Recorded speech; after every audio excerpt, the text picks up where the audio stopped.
Welcome back to Start Small, Dream Big with NextGen YVP, the podcast where bold questions and community voices meet real leadership. And I'm your host, Bri Sallis. And today we're continuing our South Haven candidate virtual interview series.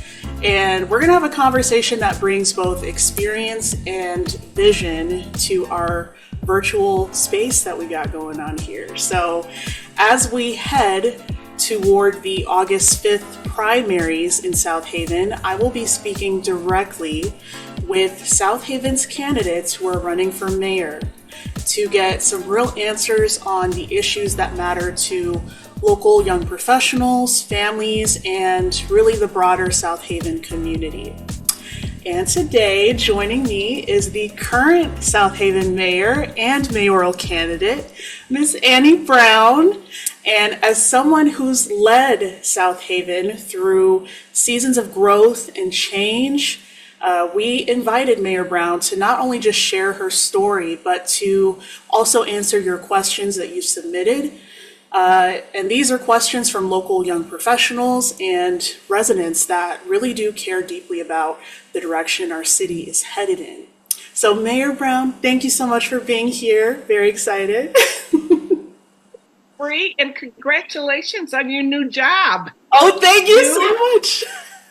You are one of my South Haven power women who I admire so much, and I am so excited for you. So I'm happy to meet you, and I'm excited about your new job.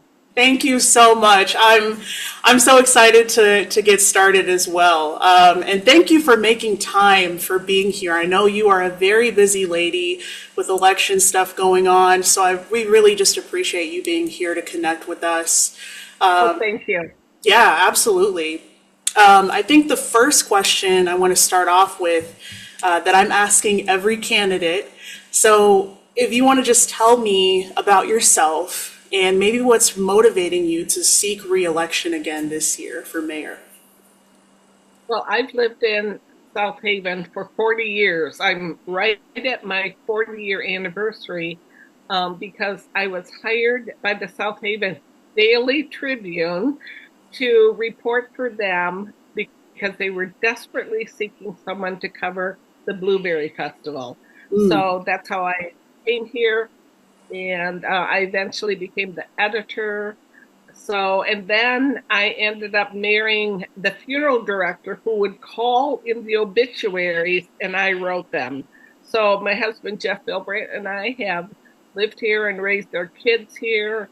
In 2000, we started our own funeral home when we realized that people in South Haven were being price gouged by another funeral home. So we owned the funeral home. Once my kids were in school, I ran for school board, and I was on the South Haven School Board for about 14 years. So people in South Haven have watched my leadership for almost 15 years. So they've seen me, they know what I'm like. I'm kind of a predictable leader. So then after school board, I decided I should run for state representative. I lost 3 times, but I am a happy loser. So, and then after that, I was like, I am never running for anything again. And our mayor, Scott Smith, said, oh, you should think about running for mayor. I'm like, no. And so he kept nagging me and enticing me to run, so I ran. So I love campaigning, and I love, politics is about people. Yeah. And people are very important to me. I love South Haven. I love the people. So it's great for me. And I'm running again because with the city council, we got quite a bit accomplished. We're working ahead with the Overton site, which will provide affordable housing. And we are working with more jobs and fixing the infrastructure. So Gotcha. I feel like they accomplished a lot, but there's a lot more to do. Yeah. Yeah, absolutely. And that's a great actually segue into my next question. As you kind of look back on your track record, is there anything, one thing in particular that stands out to you most that you are most proud of for accomplishing during your time as mayor? And is there one thing that you feel still needs work? Um, One of the things that I'm really proud of was the diversity that I have worked to add to our city boards and commissions. So the mayor appoints people to different boards and commissions. So I was able to increase the number of people of color on our boards and commissions by 40%. I was able to increase the number of women by 14% Nice. and increase the number of LGBTQ plus commissioners by 100%. And I'm not stopping there. So this is something I'm very intentional about. I keep thinking when I meet somebody, um, I am saying you should think about getting on the board of commission. Let's talk. Yeah, So I'm really proud about that. Did you nice. know? Yeah. Did you know Mrs. Lorenz from a long time ago? She was a black teacher at Lincoln School, I and with Myrna Lorenz. And when I was a newspaper reporter, she scolded me for only taking pictures of white students. And that had such a huge impact on me. I thought, she's right. And so that was a powerful lesson that has stuck with me for almost 40 years. So yeah, I'm I'm always, because diversity makes our city better. love it. Absolutely. Um, You asked about what's a project that we could do more on. yes. And I'm very passionate about housing. Affordable housing will always be my number one goal. And that's something I'm not going to just, oh, check the box, move on to something else. So Right. we're going to keep working on affordable housing. Good. I love that. I do have a couple of community submitted questions. The first one coming from Jordan, who asks about this is what Jordan said. He said, "You've talked about bringing jobs to South Haven, but what does that plan actually look like? Are there specific industries or companies that you plan to target? And how do you intend to present South Haven as a place worth investing in?" Hmm. That's a great question. And I am being very aggressive about jobs. And for starters, I'm focusing on our manufacturing jobs. Okay. So during the first 18 months as mayor, I have visited 9 of our local manufacturing centers. I talked to the workers, I talked to the CEOs, and I asked them what they needed and how we can help them. I also asked them, are you hiring? And 90% of the time, they are. And some of the jobs are entry level that only require a high school diploma. Yep. Spencer Manufacturing that makes fire trucks, they said, we will train them. So that's really exciting. And 3 of our businesses are expanding. A WR Grace, which makes pharmaceuticals, Yeah. Spencer Manufacturing, and one of my favorite businesses is a woman-owned business. It's Michigan Linen Services in our industrial park, and they are handling all the linens, sheets, blankets, beach towels for our lodging. Wow. So that has grown exponentially. Um, in August, this is one way how I'm being aggressive. In August, our city manager and I are going to meet with another business who's outside of South Haven, but we would love to lure into South Haven. So when it comes to jobs, we're being aggressive. Um, I think that we can also make South Haven a place for people who are working remotely. And I think we can brag more about what a great city we are for people who are working remotely. I think South Haven is really great because we have a combination of people who can come right out of high school, Yeah. get a job, do it. And one time Mark McClendon said, I just need people who know high school math. And Yeah. then we have jobs for scientists at W.R. Grace and at Revere. So the jobs are there. I think we just need to do a better job of thinking outside the box of, okay, we've got a good start with manufacturing. Um, and what else can we do? Mhm. So I'm excited that U.S. Senator Alyssa Slotkin is coming to South Haven and talking to her about how we can get more jobs in South Haven. Awesome. Yeah, I love that you're getting her involved as well. And there is, I think, a lot of buzz around South Haven being more than just a tourist town. Potentially, Yeah. and even maybe a hub for entrepreneurship or Mm-hmm. year-round industries.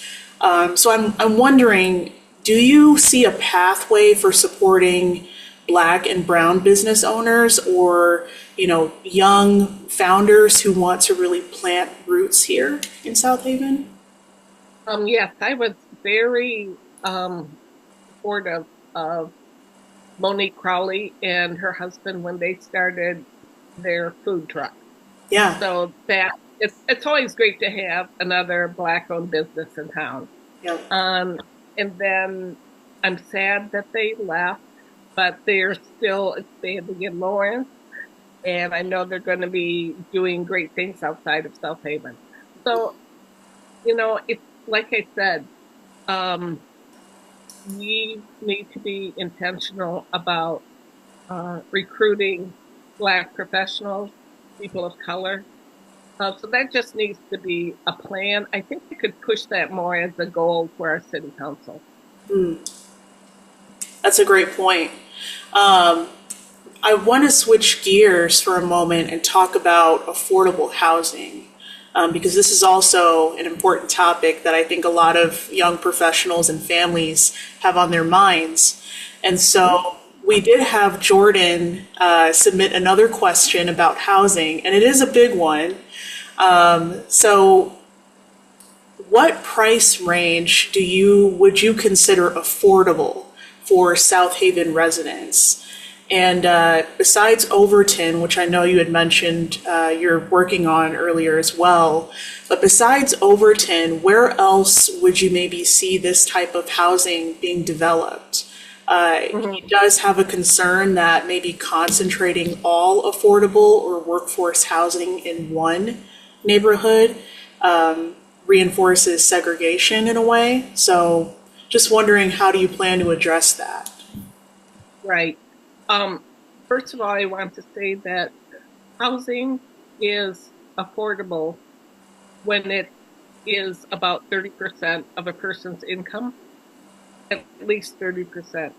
Um, Yeah. but my kids all live in apartments in, big cities. So $1,000 a month, but also I want decent housing for people who are making less. So there are people in South Haven who are working in hospitality. Um, so you can have a Right. waitress and a chef and two kids. I want them to live in affordable housing that is decent. Right.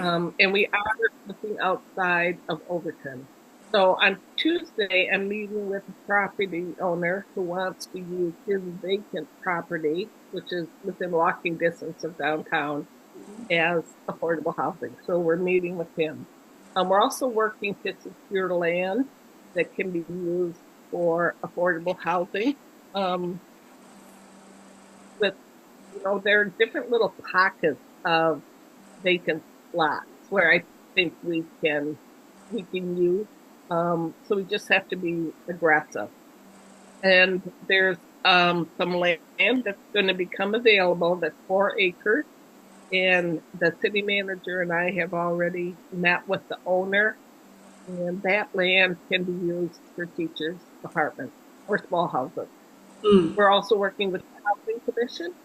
They own a large vacant lot for low-income housing.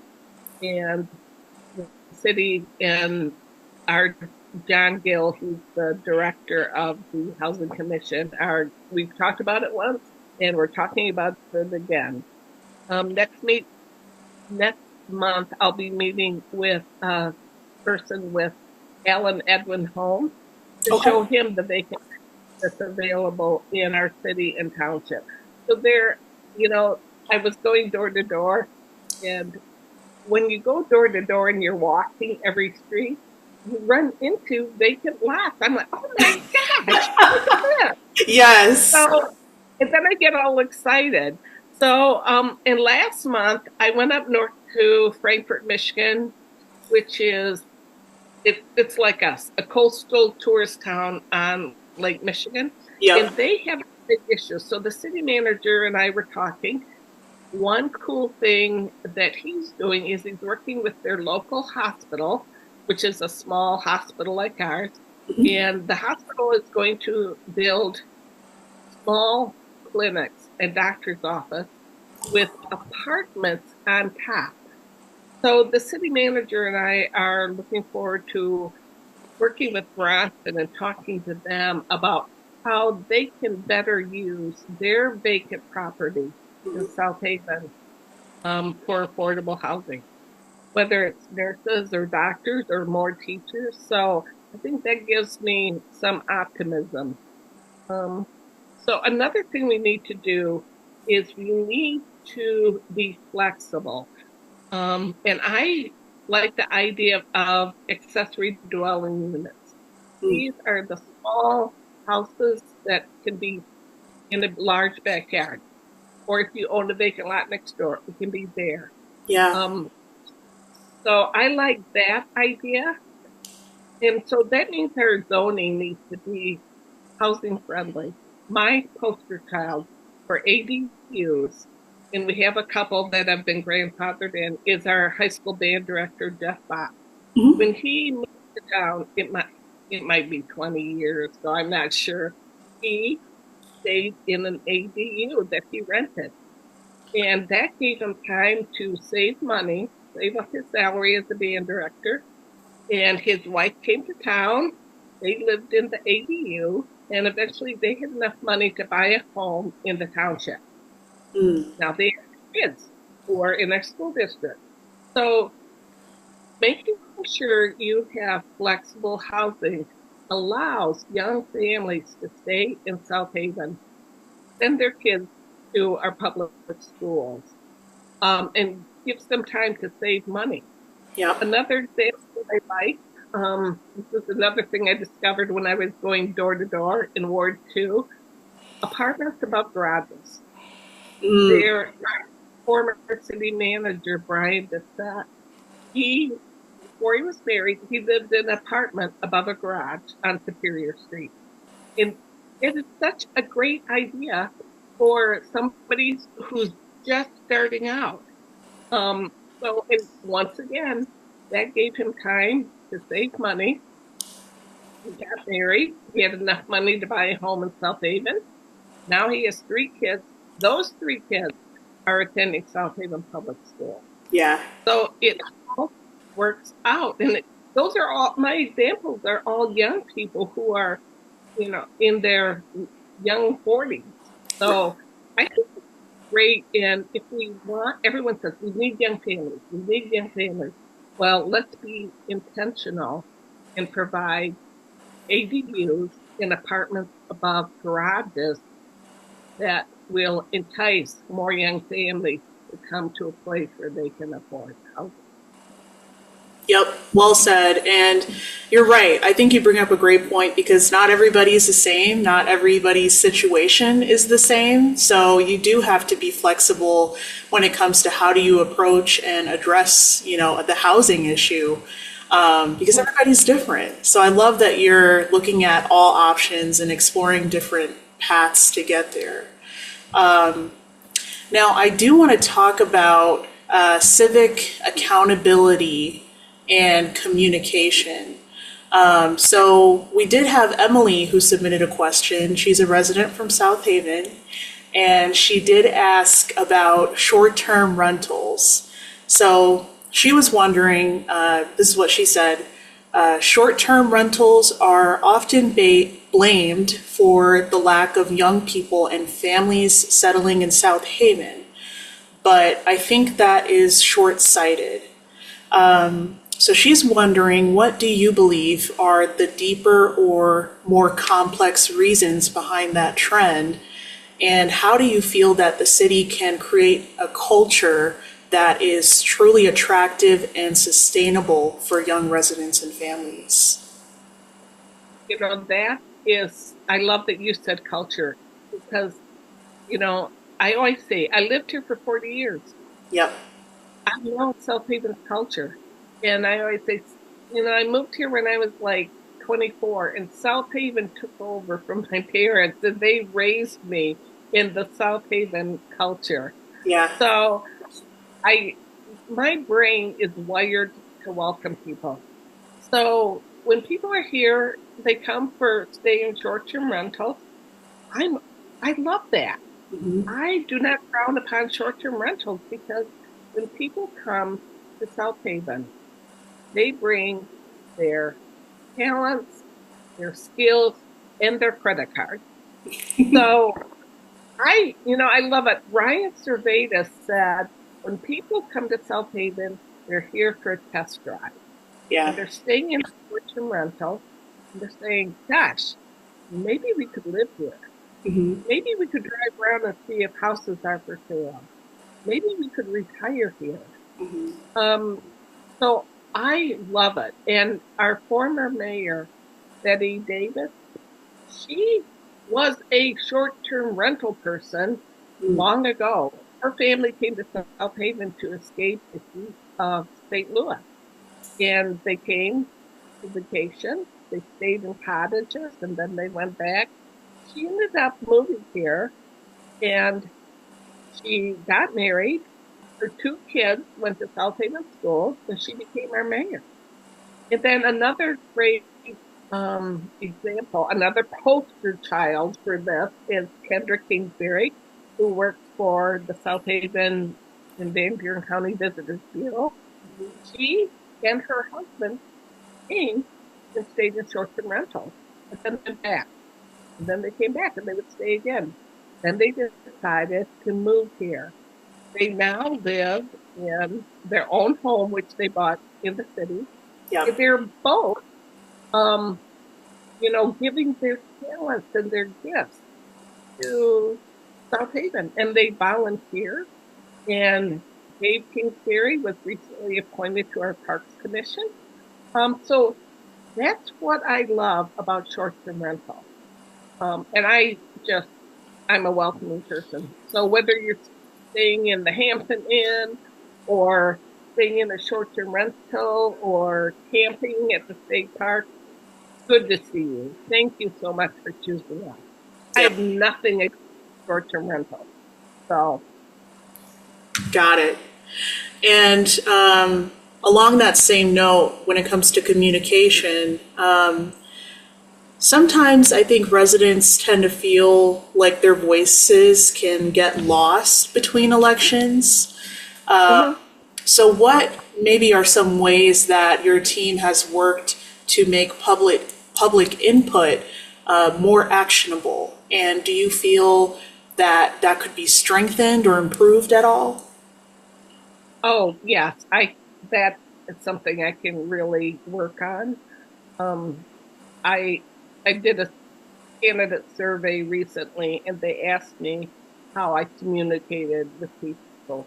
Yeah. And I said social media, and then I had to meet the mayor a couple times. I always have, not always, but I have had mayor's office hours.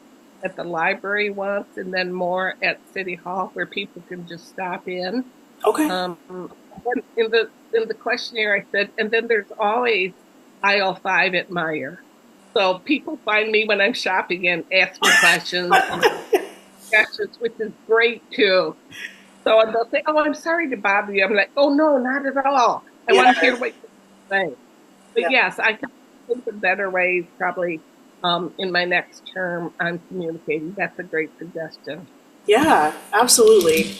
Now, this is kind of tied to the same topic, but when it comes to engaging the community, we did get a question from Erin, who is a resident from South Haven.